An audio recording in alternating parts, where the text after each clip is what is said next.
Microsoft l'a fait assez rapidement.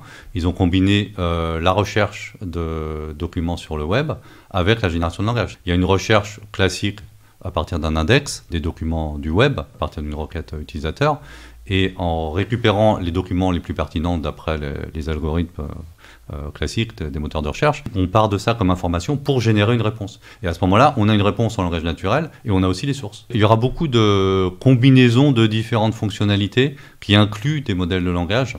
Et d'ailleurs, il y en a depuis longtemps. Hein. Dans le BERT, c'était le premier transformer qui a été créé par Google. Les modèles de langage, ils sont utilisés depuis longtemps, en fait, hein, depuis des années.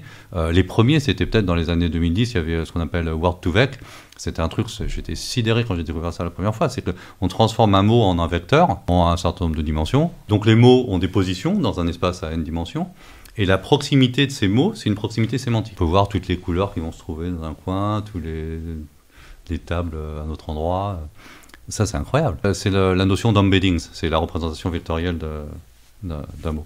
Et ça, c'est devenu beaucoup plus élaboré maintenant avec les modèles de langage, parce que c'est plus juste un mot, mais c'est des expressions, des séquences, des documents, et en fonction du contexte.